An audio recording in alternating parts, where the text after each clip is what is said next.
This episode of Made in America is brought to you by America's Inventor Lady and Home Talk USA.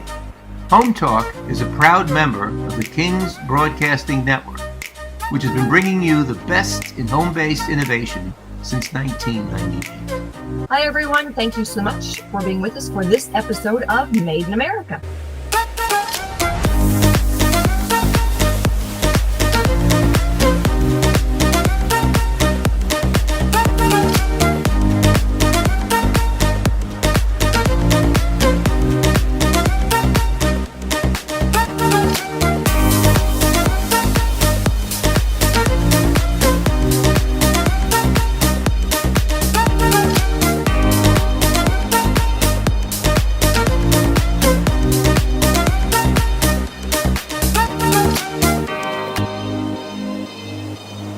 Welcome, America. That's right. This is the Chairman's Countdown with Zach Mottl, right here on the Made America Broadcasting Network. I am the Cajun contractor Michael King, co-host with the show. And now I'd like to welcome my partner in crime, Mr. Zach Mottl. Mr. Zach, how you doing, my buddy? Michael, how are you today? I tell you what, I am so excited because this lineup you got for us today, wow. I tell you, last week, if you're just tuning in to last week's show, and heard the introduction to the Chairman's Countdown show here on the Made in America Hour with Zach and myself and John Toomey and all the guests, man, it was just it was refreshing to put that education information because we've had an exciting week this week, a lot going on in Washington, D.C. Man, my stock is up when it was announced that the Fed chair next month will be lowering, I don't know how much, but will be lowering interest rates, and we're going to talk about that. But, man, when I saw my portfolio on Thursday, I was like, oh, Lord, I'm finally getting out of the red, but lot going on. But we got a great show. Why don't you take it over and tell our audience the excitement and what you got planned for us? Well, Michael, I sure am excited about the interest rate cut, and I hope we get that. But you know what? Regardless of it, we're making sure that the stocks keep going up and America's stock keeps going up because we're making things here in America. We're making good jobs. And on that front, we had an exciting week here at the Coalition for a Prosperous America. Our team was out in Seymour, Indiana at our member, Guardian Bikes. They make bikes right here in America, and they opened a new factory. We're going to talk about that. We've got our special guest, Charles Benoit. He's the trade counsel from the Coalition for Prosperous America. He's going to come on and give us a little bit of an update. He was on stage at Guardian Bikes, and he had a little discussion with Shark Tank's own Mark Cuban. Mark was an original investor there. And we're also going to hit on some of the new tariffs going on with steel, the Section 232 tariffs. There's some upcoming action supposed to happen soon. And we've got a new bill in Congress called the Secure Trade Act. And this is about codifying a 10% tariff and repealing China's most favored nation trading status. So there's a lot going on, and we'll get right into it here. Yeah, and I'm excited because there's a lot of misinformation that's out there regarding the Secure Trade Act and obviously the new steel products under the 232. So, again, we talked about it last week. It just depends which side of the media you're listening to. You have one side that's just totally demagoguing this. Like those are the globalists, Michael. Those are the globalists. So now you're naming them now. Oh, we have a name. I'm going to name and shame them. Name it. Am I listening to the same? Look, the American consumer, the American public, and even the American CEOs are just getting tired of all this. Let's just be positive. Let's call a spade with a spade. If it's green, it's green. If it's red, it's red. And what this show is going to do, if you just join us, we're going to point out this to our audience. We got to have a base. We got to have a foundation. And we're going to start with our foundation, our base. We're going to start on this little network with, who we have, and we're going to build a good foundation. And then that way, when we can start listening to social media or Facebook, and you see all the positive things that's happening. And that's what I want to start with, the foundation. And Zach, I mean, that's what you're doing. You and John, that's what you're doing. You're laying out a good foundation, and I'm excited. Right. But we got to address some of these issues, the misconceptions, and there are some misconceptions. Again, decide which side of the aisle you're looking at. We talked about this last week also. It's either half empty, the glass is half empty or half full. Why one side is always half empty? And I want to say our side is always half full, and that's just the analogy if of I'm this. Drinking Does that make sense? It's always half full. My glass always.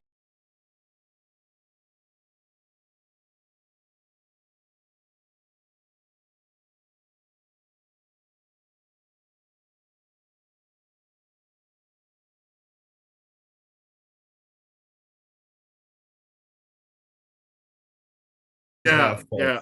I want to give you a little good news story about Guardian Bikes here. This is the kind of story that we're talking about, the glass half full story.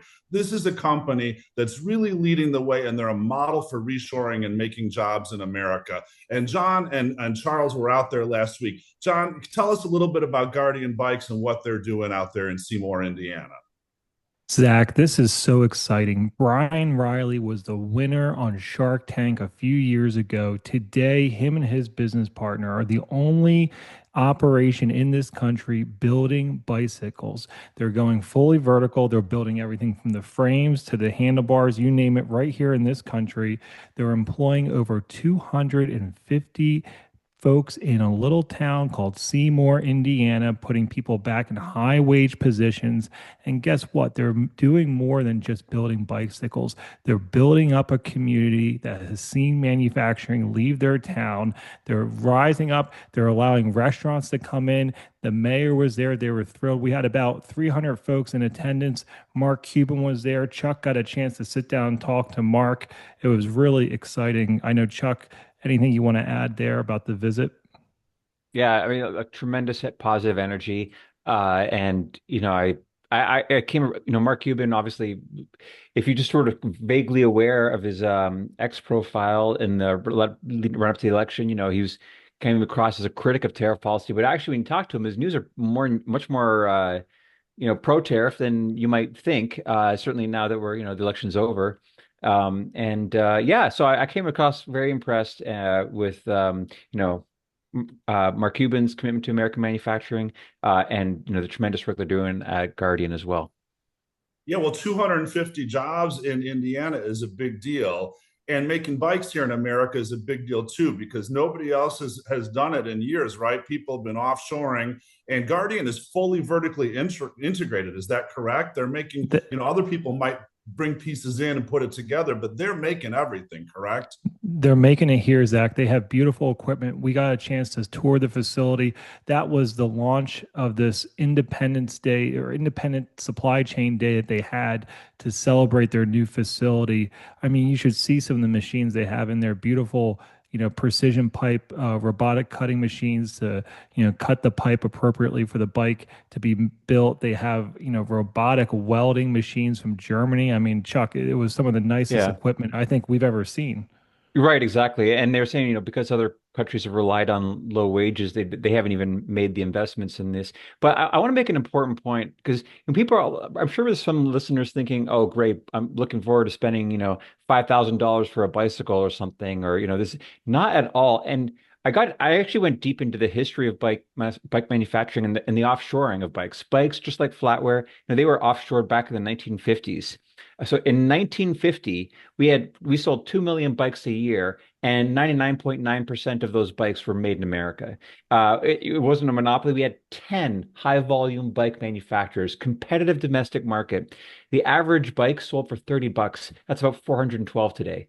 So in 1950, we had an all-American bike market, all-American steel, and bikes were cheaper than they are now. And so we've offshored that for nothing. We gained nothing. All those towns, these 10 communities that were benefited from high volume bike manufacture, gutted. Consumers saw no benefit. there was no upside to offshore in this critical industry. So I think that's a really interesting takeaway that we're, bringing this back, and it's going to be good for our steel mills and good for the whole steel supply chain. So just a wonderful news story. And just to underscore too, Chuck, they're using automation, but they're not eliminating jobs. They're making jobs using automation. This is how they're competitive, right? That's how they're getting ahead. Yeah, that's right. And to be clear, the automation comes with cutting the steel frame, but they make the point that that it's actually still very labor. Bicycle manufacturing will remain very labor intensive. Basically, adding all of those parts from the handlebars to the derailleur, that's all done by hand everywhere in the world, and it's going to be done by hand in Seymour, Indiana. But they pay great wages. And actually, I had the historical data because there was this great 1955 Tariff Commission report. We lost 40% of the bike market between 1950 and 1955. That was from the UK. Why? They didn't outcompete us. The value of the pound just collapsed, and so they just took over our bike market. But back then the wages were about $1.50, $1.90 an hour, which translates to about $24 an hour now, which is actually, Seymour, again, that's higher than the average. It's higher than, starting wage at a lot of automotive plants even. So just a great story about good, well-paying jobs, benefits, the works. That's a great point there, Chuck. We'll end with that for this segment. We're going to come back and talk a little bit more about what makes them competitive and what's making some other segments competitive too with these Section 232 trade actions.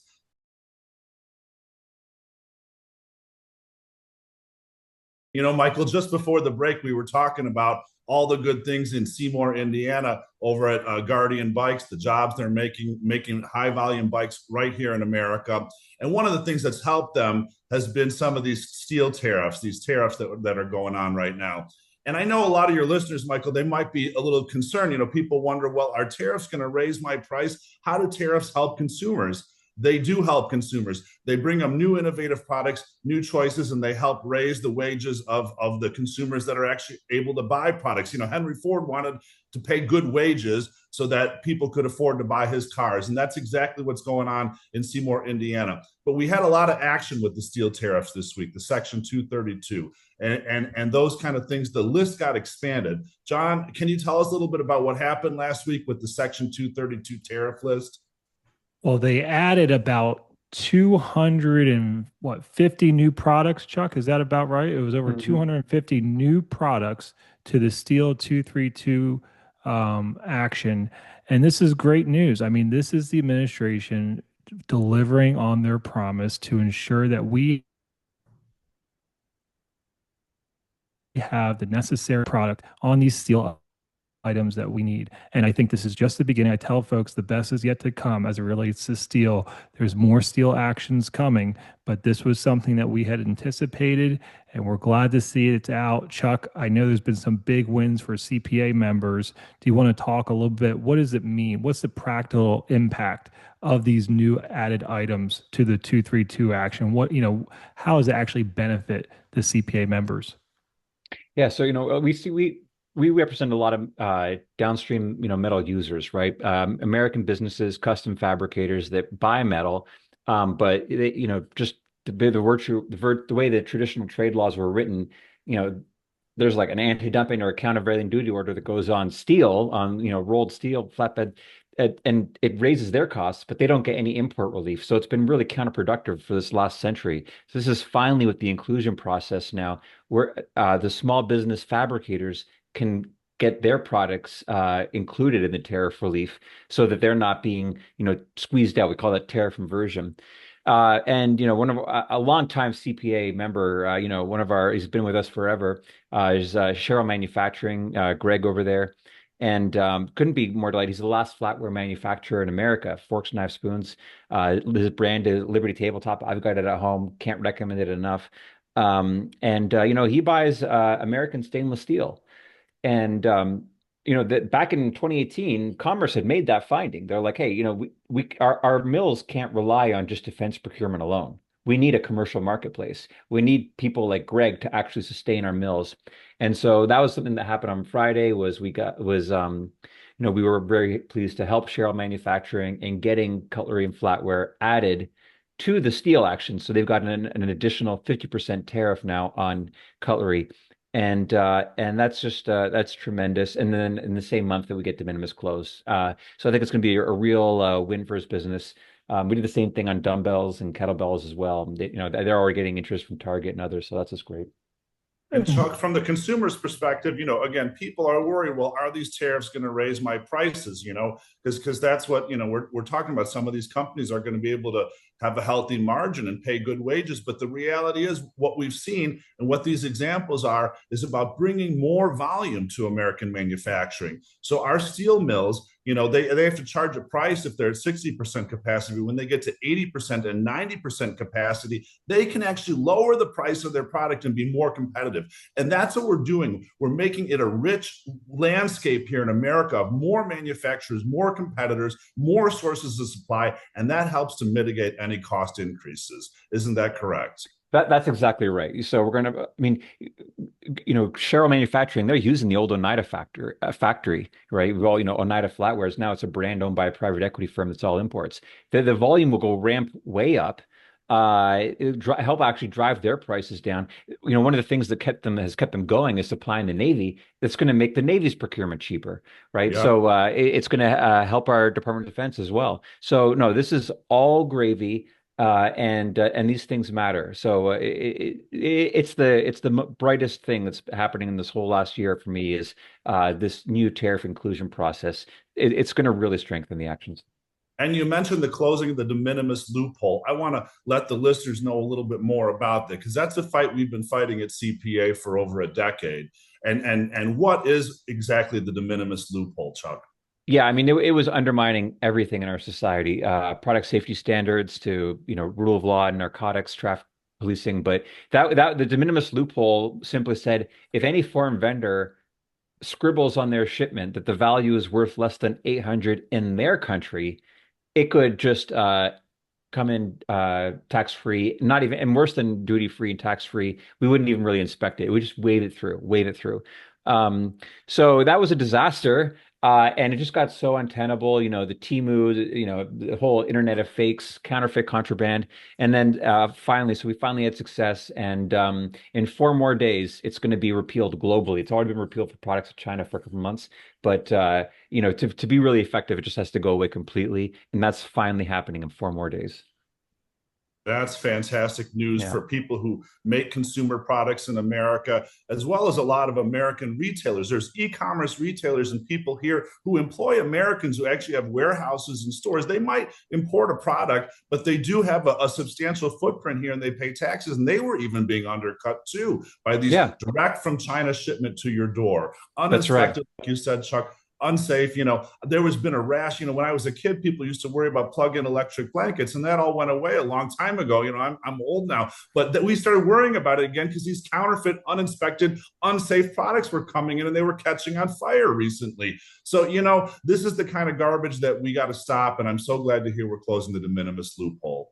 Yeah. I will make a quick point. 62% of vendors on Amazon today are not based in the United States. On Amazon.com, on the US Amazon, 62%. So, when we were younger, Zach, patriotic was buying American made. Now you're patriotic just to buy from an American retailer. Going to Barnes and Noble is a patriotic act at this point because you're at least buying from an American retailer. So yeah, we got to fix more in the customs law. All right, we got to wrap up. All right, we're gonna have to take a short break. Got to pay some bills right here on the Chairman's Countdown with Zach Mottl, right here on the Made America Radio Network. We'll be right back.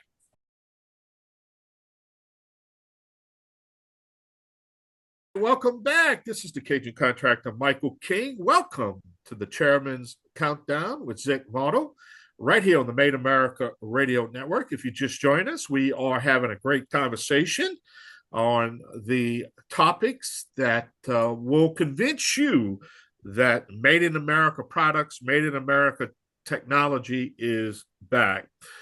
Zach, I tell you, wow, we're just rolling along right now. Let's just jump right into it. I know you have another subject of conversation you want to talk with John, right? Yeah. We were just talking before the break about all the good things going on in the trade world that are helping make things in America again. And there was some big news last week. There was a bill introduced the Golden Stube Secure Trade Act. And I want to bring John Toomey, the president from the Coalition for Prosperous America, and Charles Benoit, our trade counsel. Come on and please tell us, John, a little bit more about that bill.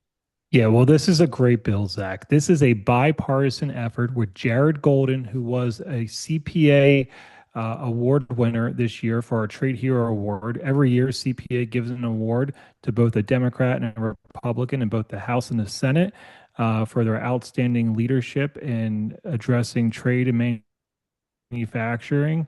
And Jared was the winner for the Democrats in the House this year. He has a bill with Greg Steube, Republican from Florida, out of Sarasota. He's a member on the Ways and Means Committee, the committee that controls trade. The bill would do two things. It would first codify in law President Trump's 10% universal tariff, and it would also repeal China's most favored nation status. And we can dive into both of them with Chuck, but this is a great bipartisan effort, something that has been called for now for quite some time, getting rid of China's MFN status.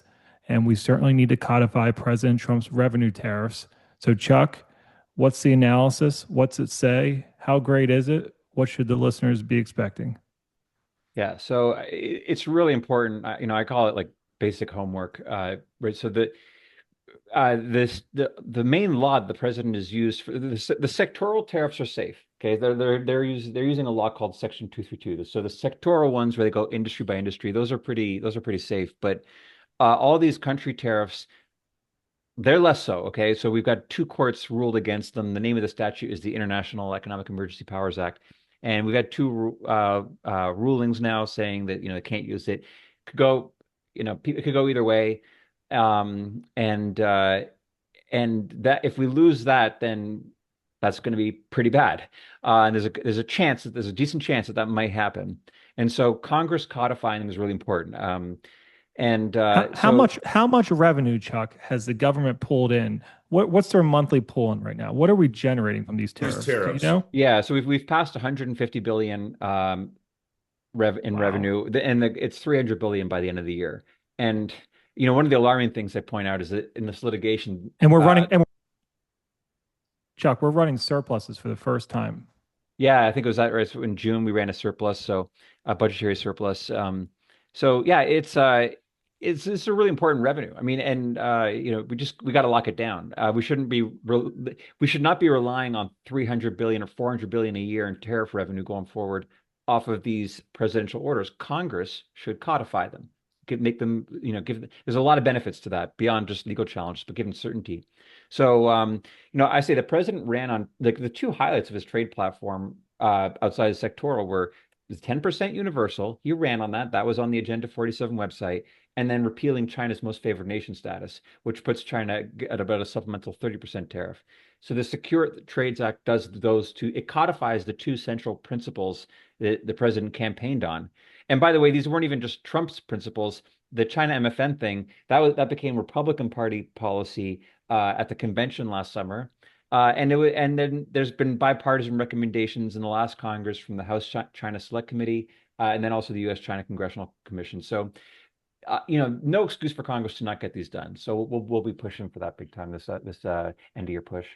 Yeah, this is fantastic, Chuck. Thanks for all that great analysis, because this is, like you said, this is a big part of President Trump's agenda. It's a big part of the Coalition for Prosperous America's agenda, but it's also bipartisan. This is America's agenda. I mean, Congressman Golden, he's a solid Democrat out of Maine, and he sees the value of making things and having jobs in America where we work in factories, we produce things, we have value, we have worth, we have, there's a lot of pride that comes from actually making something. You go home at the end of the day, it's a very satisfying job, and he gets it.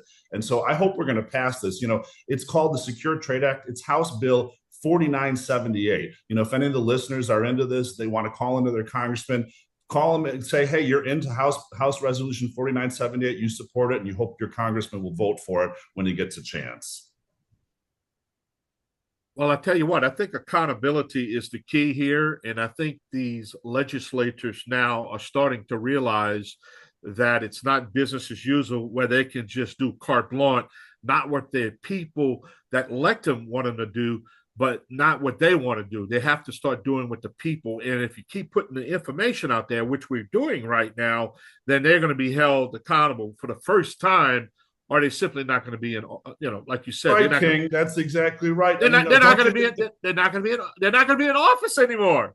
They shouldn't be in office because, for a long time, they've been voting to take your money, the listeners' tax money. Finally, we're collecting taxes from somebody else. We're collecting $300 billion from foreigners, from foreign importers, and Congress should get their act together and pass the bill to make sure they keep the revenue. This is the first time I've seen a bunch of Congress people not grab a bunch of cash. There's a pile on the table, and it's all paid by foreigners. I just want to go off track here a minute, okay, because this is important what I'm about to say.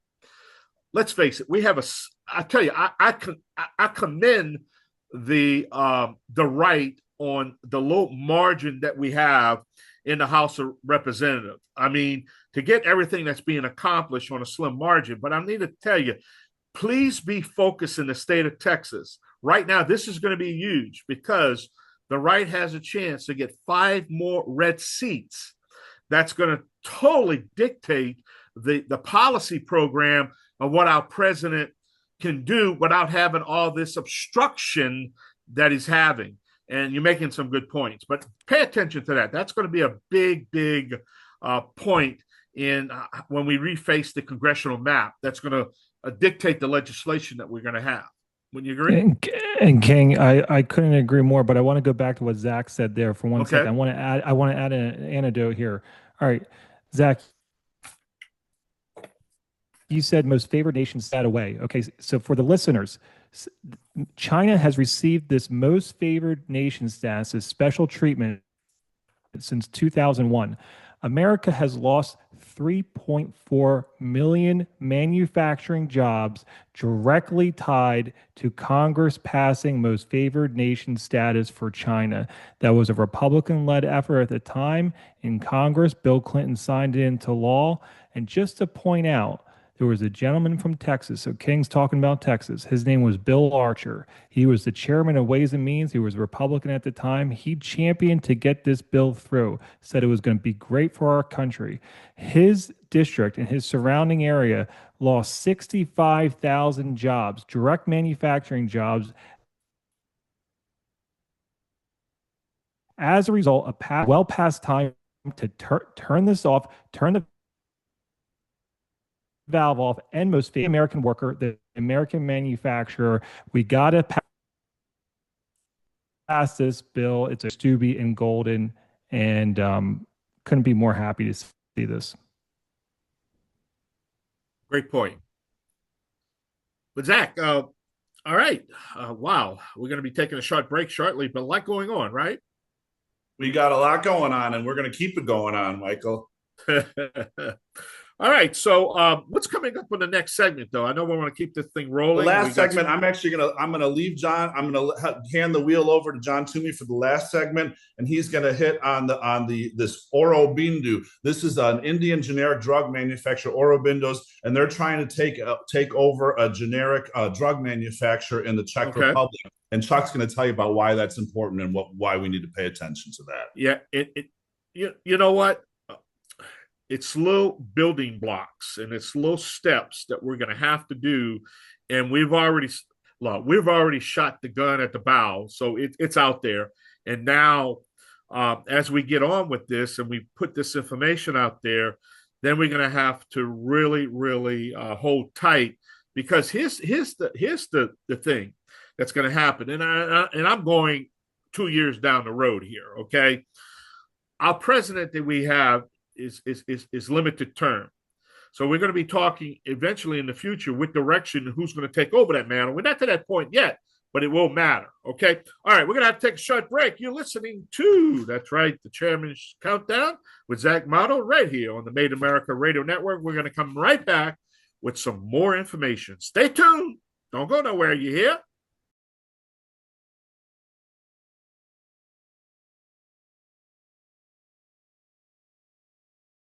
Welcome to the Chairman's Countdown with Zach Mottl right here on the Made America Radio Network. If you just join us on this late hour, we're discussing all sorts of information. We've been discussing Guardian Bikes, the manufacturing plant in Seymour, Indiana. We just talked about the new steel products under the 232 and also the Secure Trade Act. And man, John, I tell you, I'm excited. You and Charles, the information that we're bringing, but let's talk about this opposition to you guys, this acquisition, and maybe we can get an update on this, John. Yeah, no, King, we can talk about this. So we've talked a lot about steel. We've talked about bikes. In the last segment, we talked about generic drugs. And so we want to take everyone across the pond here. We're going to travel to little old Europe because like most battles, they don't always occur right here on our shores, but this one we're tracking. And that is a possible takeover of a generic drug company in Czechoslovakia, in Prague. The importance of this is the folks who are trying to take this company over is a company called Aurobindo out of India. Reported on, if you've been following CPA's work, where we've tracked their sourcing of products to U.S. sanctioned Chinese companies within China. They have documented violations of U.S. pharmaceutical regulations, documented violations of European pharmaceutical regulations. We've linked their suppliers back to the People's Republic of China and their military industries. We are very concerned about this because, as we mentioned previously, King, generic drugs are 90% of all prescriptions in this country. Right now, we rely a lot on India and China. Unfortunately, we import a lot of that. We're trying to get off of Asian-made generics. We're trying to empower the domestic producer here in the U.S. And we see this possible takeover as a way of India circumventing the parameters that the U.S. is trying to put in place to ensure that we have stable, safe supply of medicine so that when the listeners go to the pharmacy to get their prescription, they can be rest assured that that medicine is made with good manufacturing practices and is not, cutting corners possibly, or, the medicine may not be working as we've seen in some reports before. And Chuck, I know you've been tracking this a little bit from anything you'd like to say on this possible takeover and really, the national security concerns that we see at CPA because of it. Well, I was talking about what the president campaigned on earlier, and medicine was the special one. Medicine, he really flagged that, on the Agenda 47 website. It's like, this is coming home, right? It was, I'd say, and then automotive, it was kind of almost as strong, but those are the two sectors, medicine and automotive, that he really cared about. So I think that as the Department of Commerce undertakes this pharmaceutical action, it's a tough one. This is a tough nut to crack and get right and, land this plane. So, what they're trying to do is tremendous. And, I really hope and pray that they, for all the support they can get. Do you see, Chuck, the inclusion rounds that just came out? We talked about on the last show. And for those of you who weren't listening, we talked about the steel inclusion round process, which was a historic process to add additional steel items to the 232 steel tariffs. Do you see inclusion rounds, Chuck, playing a role for generic drugs moving forward? Do you see a lane for that? Yeah, absolutely. So, I mean, this is like a huge process and a huge undertaking and a huge industry. And so getting the process is what I'd recommend above all, right? So using that inclusion process, whether it's triennial, like the metals, or quarterly, like for automotive, have it set up so that if there's a generic drug manufacturer, they're capitalized and they've got a plan, and they say, hey, we can supply 30-50% of the market for this drug next year. But to make this investment, we're asking for is to know that we're not going to be undercut by fabricators in Asia. I think that's the beauty of the inclusion process is it can be used to facilitate that. And much like we've been doing in sugar for decades, where we adjust the quota every year based on forecast domestic consumption and forecast domestic production and overseas production, right? So there's three things. We've been doing this in sugar, so we know how the government knows how to do it. take that same approach to pharma via the inclusion process, and I think they can have a solid mechanism there for achieving the president's goal of bringing back essential medicine production. So take it product by product, allow the Yep. inclusion process to play itself out. But this is historic, right? Like I said, we've never seen an administration take this approach before where, they're seeking input from the public to say, hey, we need, right? In the past, they had exclusion rounds, right? Or exclusion process. There's no more exclusions, right? I mean, exclusions are gone. They're out the window.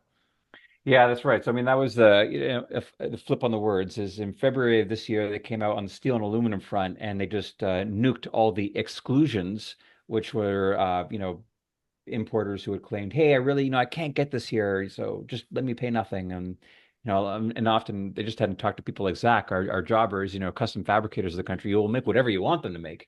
And so all those exclusions were gone. And they flipped to the inclusion round for all the small businesses who are like, hey, I can make this thing, this steel product, this aluminum product. Can we add that to the tariff action? So that was it. It's a huge, it's absolutely historic. This has never happened. I mean, this before 1934, this used to happen at the congressional level, but albeit a bit slower, All right. more once a decade. All right, more often. I'm gonna have to jump in. Time is about wrapping up here, but the last comment I want to make, that's the difference of being proactive and reactive, and I think us now starting to be proactive is going to make a difference. Well, we're going to have to run. John, Chuck, great show. We definitely want to thank the chairman himself, Zach Mottl. We have to see you next week, and if you have a comment or a question, just go ahead and email me at michaelking1350@yahoo.com. Till next week, right here on the Chairman Show with Zach Mottl, right here on the Made in America Radio Network. Till next week, bon les gens. We'll see you next week. Yahoo!